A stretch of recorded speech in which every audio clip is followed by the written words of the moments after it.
बहुत धन्यवाद। काम किया है कि वो लेडीज आज रोयल्टी की ओर है।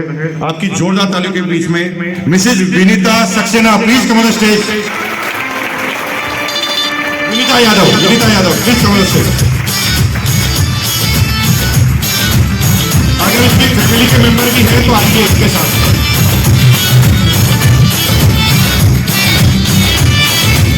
फैमिली मेंबर है तो साथ में आइए। अंजलि बाला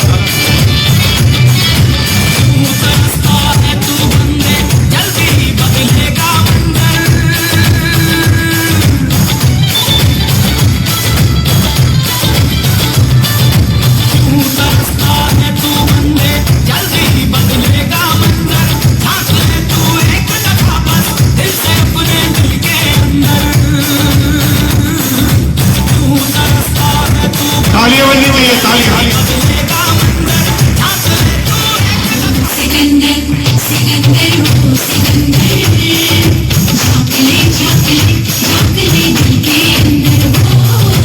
थैंक यू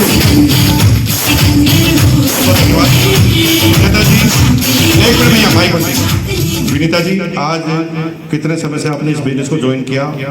गर्दन से निकल रहे हैं, आपको प्रॉब्लम हो रही है?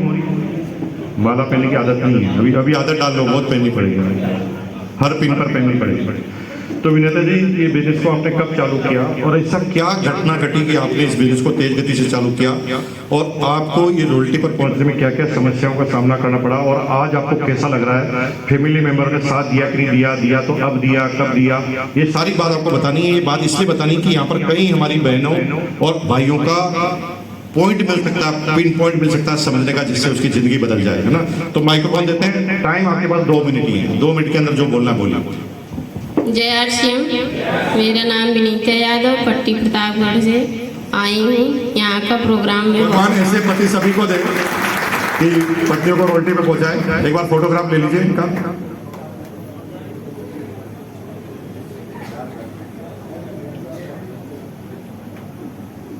Thank you. बैठ सकते हैं आप सब लोग। अब मैं दूसरे नाम को बुलाने जा रहा हूं। आपकी अगेन जोरदार तालियों के बीच में Daya Shankar ji Yadav, please come on the stage. Daya Shankar ji Yadav अगर हैं तो आइए स्टेज पर। Brand new royalty achiever.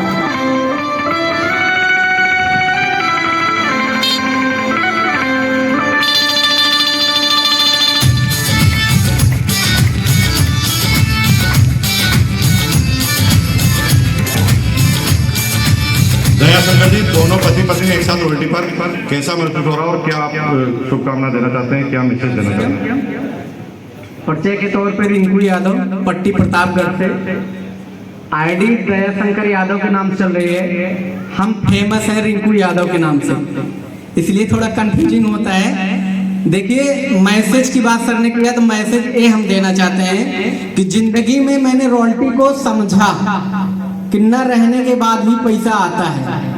ऐसा कौन सा काम किया जाए कि जो न रहने के बाद भी पैसा आए?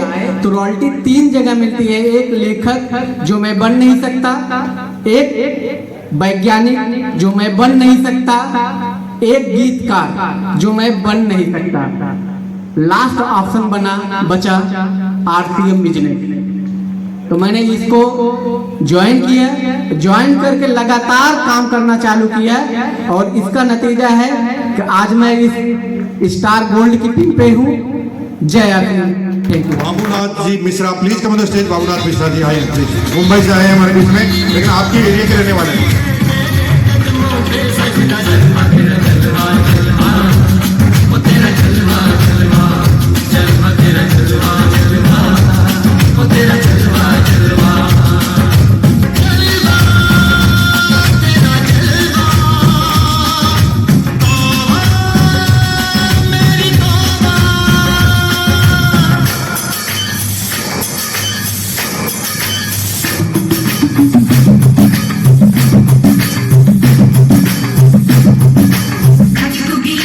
ताली बजनी चाहिए। आज डांस करोगे तो ही नंबर आएगा आपका।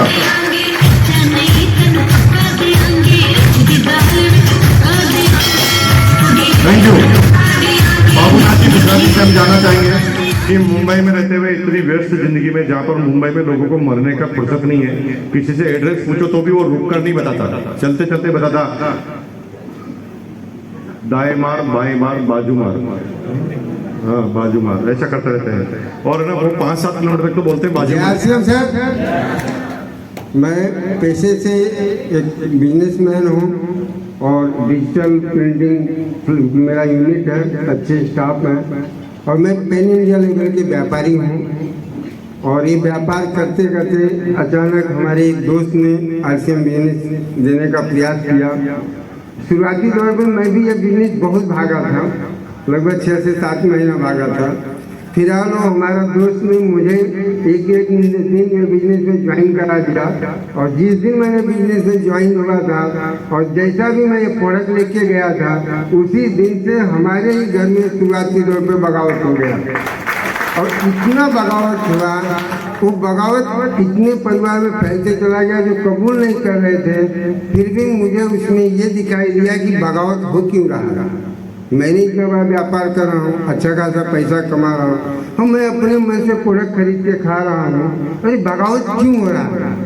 उस बगावत, उस चैलेंज, उस नेगेटिविटी माहौल में एक हमें एक जिद हो गया कि नहीं, मुझे ये बिजनेस को इतना आगे ले जाना है। अपना बिजनेस करते हुए भी RCM को डेवलप करूँगा और ऐसा डेवलप करूँगा कि ऐसे मुकाम पे पहुँचूँगा जो आज यहाँ तक।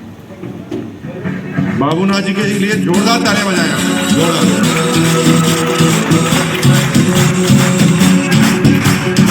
बहुत बहुत धन्यवाद। आप लोगों का सहयोग करना है कि जो प्रोडक्ट RCM के हैं वो 100% यूज हो जाए घर पर, ऐसी कोशिश करना है।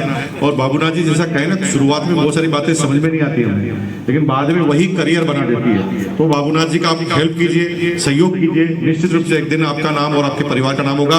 एक बार जोर मवाली बदमाश से हमारे सब जिगरी याद हुआ, क्योंकि सबके खाने पीने का इंतजाम हम क्या करते, हम आगे आगे चलते थे 48 किलो के बिल्कुल सिगड़ी पहलवान। और जीवन में संगत का असर होता है, जैसी संगत वैसी रंगत। आवारा मवाली के साथ रहोगे उनके गुण आएंगे, फालतू की औरतों के साथ रहोगे उल्टे पुल्टे गुण आएंगे। अगर कामयाब लोगों के साथ, बिजनेस वुमन के साथ आप रहते हैं ना, तो बिजनेस वुमन की सोच होती। इसलिए कामयाबी चाहते हो तो ऐसे लोगों के साथ रहना चालू करो। हर सिटी में एक पॉश एरिया होता है जहां पर सारे अमीर लोग रहते हैं, होता कि नहीं होता। मुंबई में भी मिलेगा, दिल्ली में भी मिलेगा, जौनपुर में भी मिलेगा, बरियाऊ में भी मिलेगा। अमीर लोग एक जगह पर रहते हैं और अमीर लोग संगत की कीमत देते हैं।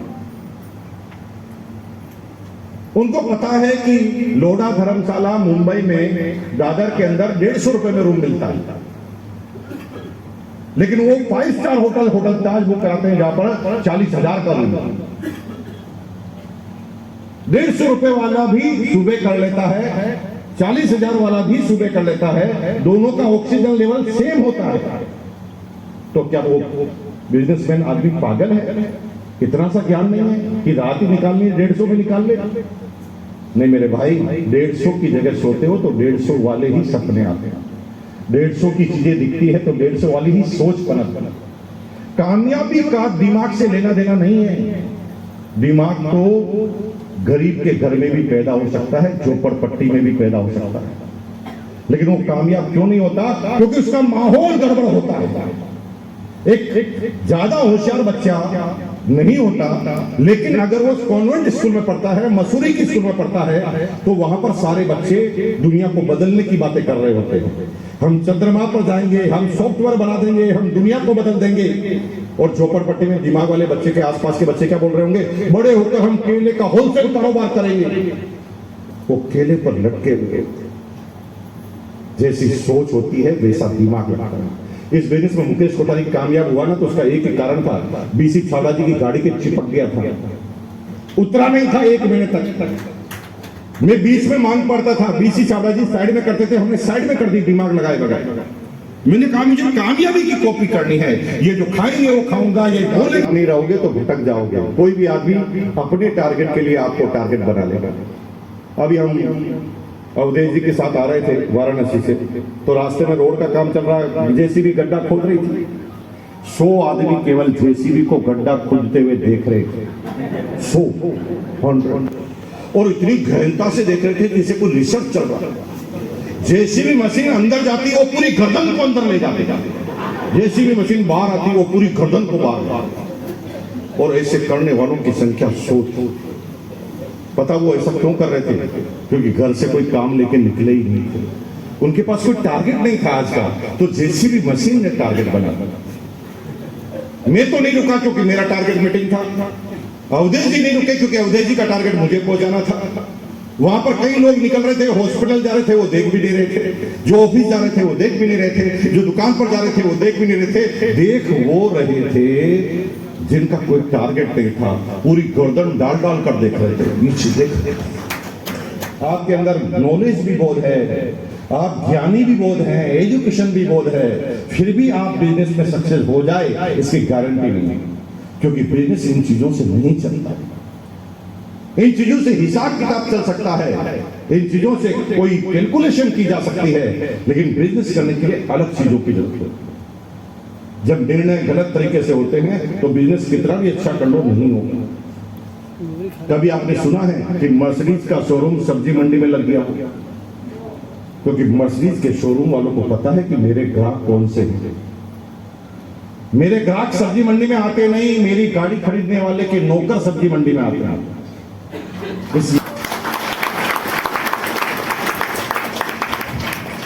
मैं वो लड़की हुआ करती थी जो बिना मेकअप के बाहर नहीं निकलती। मुझे ऐसा लगता था अगर मैं बिना मेकअप के बाहर निकल जाऊंगी तो सब लोग मेरे को देख के हंसेंगे और बोलेंगे हाय हाय कितनी बदसूरत है। ऐसा लगता था मुझे सच्ची में ऐसा लगता था। मैं बिना मेकअप के बाहर नहीं निकलती थी, पर जब क्लियर स्किन हो गई ना तो मैं बिना मेकअप के ही बाहर निकलती। मुझे नहीं लगता मुझे कुछ भी लगाने की जरूरत है, वो सिर्फ योमनी की वजह से है। मैंने आपको ये स्टोरी इसलिए बताई क्योंकि इन प्रोडक्ट्स की वजह से मेरा कॉन्फिडेंस बूस्ट हुआ। मैं आप लोगों को ये समझाना चाहती हूँ कि ये लड़की और लड़के के प्रोडक्ट्स नहीं हैं, ये कॉन्फिडेंस बूस्टर प्रोडक्ट्स हैं। क्या है? आज अंकल के सर से अगर बाल गिरने लग जाए तो अंकल को अच्छा लगेगा? तो क्या शैम्पू यूज़ नहीं करना चाहिए? क्या पेड़ की किसी लड़कों से बात करूं कि यार मेकअप लगा के बाहर निकलो तो सब लोग मेरे को थप्पड़ मारेंगे, सब लोग मेरे को मारेंगे। बट धीरे धीरे अर्बनाइजेशन हो रहा है इंडिया में, और अर्बनाइजेशन की वजह से क्या हो रहा है ना कि लड़के आज सुनने के लिए तैयार हैं। अपनी स्किन का ध्यान कैसे रखना है, अपने बालों का ध्यान कैसे रखना है, अपना पर्सनल हाइजीन कैसे रखनी है। मैं आपको ये नहीं बोल रही हूँ मेकअप करके बाहर निकलो, वो जिसको करना है वो कर लेंगे। मैं तो आपको बता रही हूँ अपना खुद का ध्यान रखो, और खुद के ध्यान रखने के प्रोडक्ट्स कंज्यूमर में आते हैं, इसलिए उनको कैटेगराइज मत करो कि ये लड़कियों के प्रोडक्ट्स हैं और लड़के के प्रोडक्ट्स हैं। समझ में आया? कुछ ऐसा बोला मैंने जो आप लोगों को बुरा लगा? पक्का? क्या होता है ना कभी कभार में है ना, जब भी बात करती हूँ इंटीमेट हाइजीन और कीसोल के बारे में तो लोग बात थोड़े शर्मा जाते हैं मेरे से, है ना, मतलब आंखें ही मिलाते नहीं, मतलब बात तो मैं कर रही हूँ शर्मा हो जाते हैं।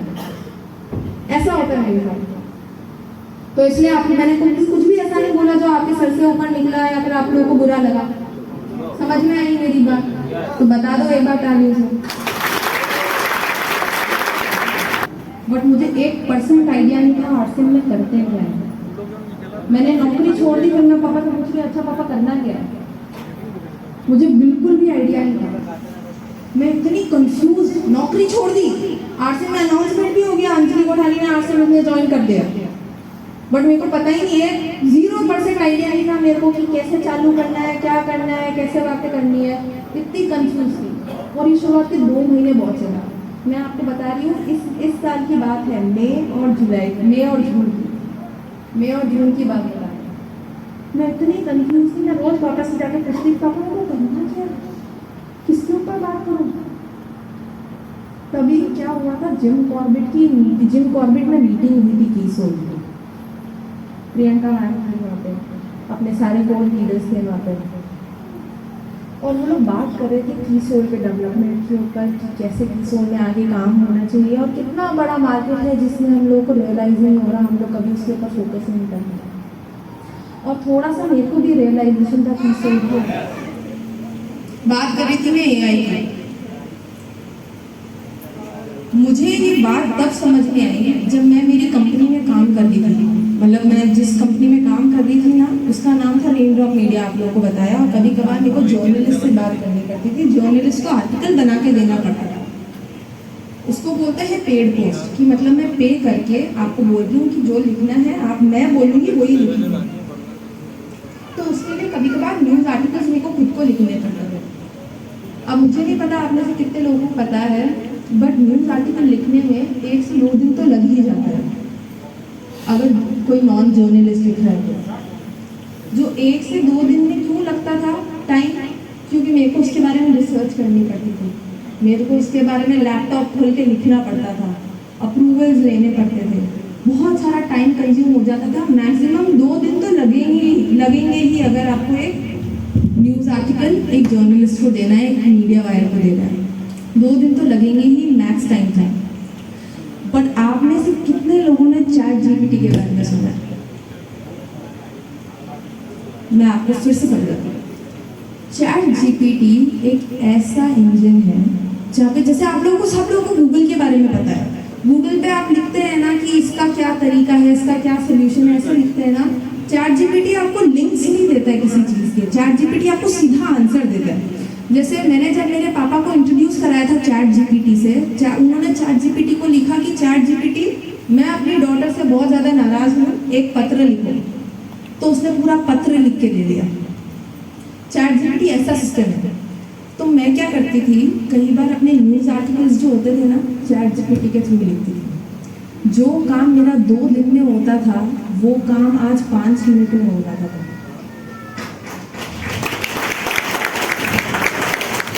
और किसकी वजह से? टेक्नोलॉजी की वजह से, कंप्यूटर्स की वजह से। और मुझे पता था ये तो सिर्फ शुरुआत है, आने वाले समय में, अभी तो ये एक पार्ट ऑफ माई नौकरी कर रहा है, सिर्फ मेरी नौकरी का एक पार्ट कर रहा है।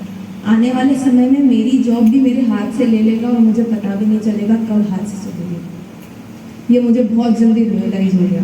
इनटू द वर्क, जो एक साल हुआ ही था मुझे काम करते करते, तभी मैंने रियलाइज कर लिया कि शिट, मैं तो अपनी नौकरी छोड़ सकती हूँ, छूट जाएगी। मतलब छोड़ नहीं सकती, मतलब छूट जाएगी, मेरे हाथ से छुड़वा देंगे लोग बात, क्योंकि कोई भी कंप्यूटर कभी भी कुछ भी कर देगा और मेरी नौकरी मेरी ही नहीं रहेगी। और ये आप सब लोगों के साथ होने जाएगा अगर आप लोगों ने डिसीजन नहीं लिया। अगर आप लोगों को लग रहा है कि भाई मैं तो ड्राइवर हूँ, मेरी नौकरी कैसे कभी कोई कंप्यूटर कर लेगा, मुझे आपको बताते हुए बहुत अच्छा लगेगा कि ऐसी टेस्ला ने गाड़ी बना दी है जो ऑटो ड्राइवर मोड पे चलती है, ड्राइवर की भी ज़रूरत नहीं होती है। टेस्ला का नाम सुना है ना? यस। टेस्ला ने ऐसी गाड़ी बनाई। टेस्ला की कॉपी करते करते मर्सिडीज ने बना दी, मर्सिडीज की कॉपी करते करते BMW ने बना दी, और अब धीरे धीरे मारुति भी लेके आ जाएगी, आपकी टोयोटा भी लेके आ जाएगी। धीरे धीरे ये ऐसा ट्रेंड है, धीरे धीरे चालू होगा, पर जब चालू होगा ना, सब कुछ हाथ से चलेगा, सब कुछ। अगर आपको लग रहा है कि आप कंस्ट्रक्शन वर्कर हैं, आप तो लेबर है, आपका काम है ईंट उठा उठा के ऊपर ले जाना, तो क्या ऐसी मशीनें नहीं बन गई है जो आज आपके लिए वो काम कर देती है? सारी चीज़ें आज हम किसी पापा की मीटिंग में गई, मैंने बताया ना आपको कि नफरत थी आरसीएम से, इतनी बड़ी नफरत थी कि मैं 17 साल एक भी मीटिंग में नहीं गई थी, और ये 17 साल बाद मैं नाला सुखारा पापा के साथ उनकी एक मीटिंग में गई। मीटिंग में गई, मुझे थोड़े से एक्सपेक्टेशन थे कि लोग बात सिर्फ जय आरसीएम जय आरसीएम जय आरसीएम करते रहेंगे, मुझे तो यही लगा था।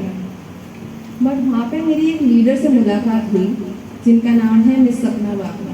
कितने लोगों ने सुना है मिस सपना बाकला के बारे में? एक बार ताली बता दीजिए वहाँ पे। आज मेरा जो आरसीएम करने का जो माइंड है ना, मैं उनको सारा क्रेडिट देती हूँ, क्योंकि उन्होंने स्टेज पे आके कुछ ऐसा बोला जिससे मेरी दिमाग की बत्ती जली, और मैंने बोला कि यही करना है और अभी के अभी करना है। उन्होंने बोला ये बिजनेस बना ही लड़कियों के लिए, और मैं उससे बहुत ज़्यादा इंप्रेस हुई। अच्छा नहीं लगा तो ताली दो, मैं आपके बारे में बात कर रही हूँ। क्या यार,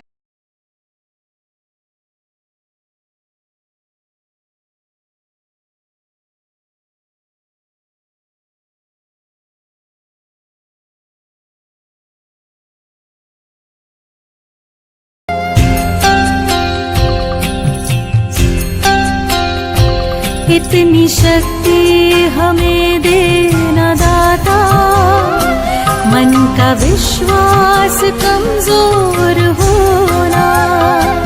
इतनी शक्ति हमें देना दाता, मन का विश्वास कमजोर होना। हम चले नेक रास्ते पे, हमसे भूल कर भी कोई भूल होना। इतनी शक्ति हमें देना दाता, मन का विश्वास कमजोर होना। हम चले नेक रास्ते पे, हमसे भूल कर भी कोई भूल होना। इतनी शक्ति हमें देना दाता, मन का विश्वास कमजोर होना।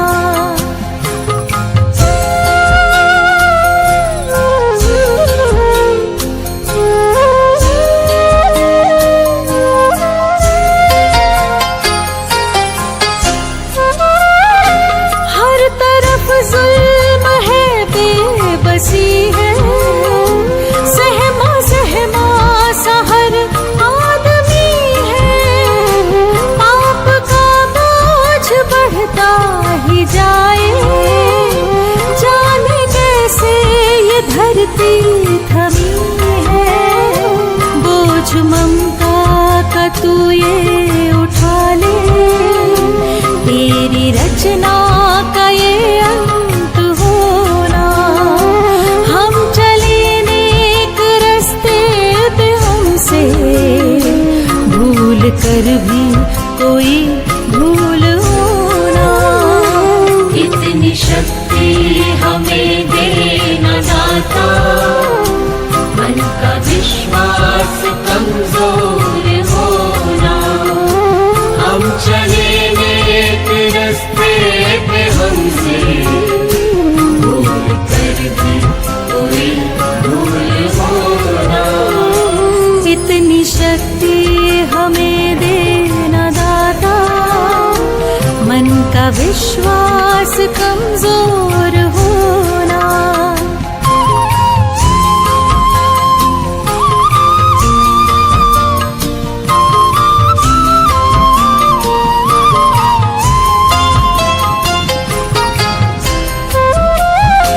दूर अज्ञान के हो अंधेरे, तू हमें ज्ञान की रोशनी दे। हर बुराई से बचते